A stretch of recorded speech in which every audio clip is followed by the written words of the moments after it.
Bonjour, alors je m'appelle Gérald Gerlet, je suis illustrateur et j'ai aussi travaillé dans le dessin animé. Bonjour, je suis Sébastien Ménard, je suis designer dans le dessin animé, j'illustre aussi en parallèle. Nous avons lancé le projet Duo ensemble il y a une dizaine d'années maintenant. Duo, c'est un projet caritatif international qui s'est déroulé sur une dizaine d'années. On n'avait pas prévu que ça dure aussi longtemps, mais il y a eu une pandémie au milieu, donc ça nous a un petit peu freiné. Mais le but du jeu était de rassembler dans 2 carnets des contributions partagées sur des doubles pages de duos d'artistes qu'on a composés ensemble. Parfois, c'est les artistes eux-mêmes qui disaient moi j'ai envie de travailler avec un tel ou un tel. Et parfois, ils ne savaient pas à qui ils pouvaient mélanger leurs pinceaux. Et donc, du coup, on leur suggérait des collaborations.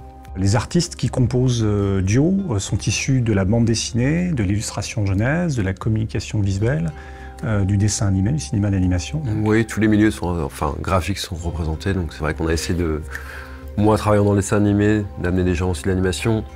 Gérald, qui est plus au niveau édition, a eu sa petite patte pour inviter des gens de la BD, du livre jeunesse. Ce livre, il s'adresse à la fois à des gens qui connaissent, qui sont vraiment des amateurs d'illustration, parce qu'ils vont y retrouver des illustrateurs dont ils admirent déjà le travail via plein d'histoires illustrées, mais il s'adresse également à plein de gens qui n'y connaîtraient absolument rien en illustration, en cinéma d'animation ou autre, et qui auront envie de découvrir justement un panel d'artistes représentatifs de ce qui existe dans le secteur.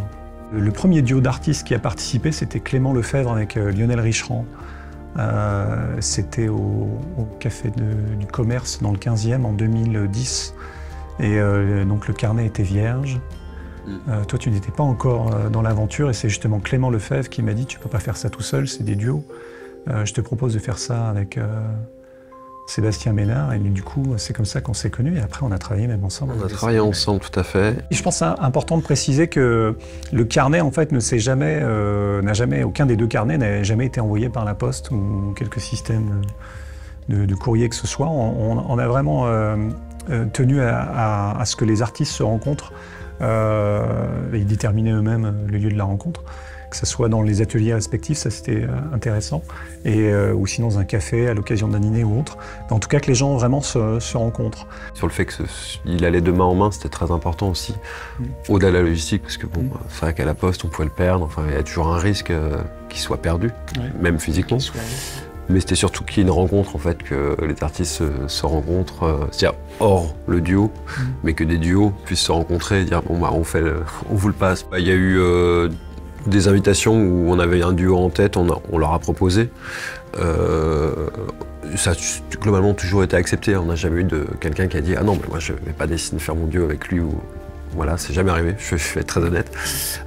Après, il y a des artistes à qui qu'on a voulu inviter. Chez Croix-Nron, on lui avait proposé, on lui donne carte blanche dans ce cas-là. Enfin, moi je lui faisais confiance.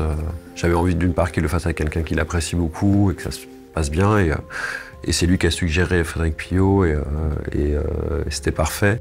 Après, moi je sais qu'il y a quelques duos, je sais que Brigitte Baraguer et Hélène Seuret, c'est 2 artistes que j'aime énormément, qui ne se connaissaient pas du tout. Et c'est moi qui ai écrit aux 2 en disant je vous verrai bien toutes les 2 ensemble. Et elles m'ont tout de suite répondu en mode on se connaît pas, mais en fait on aime beaucoup notre travail mutuel et ça va être super.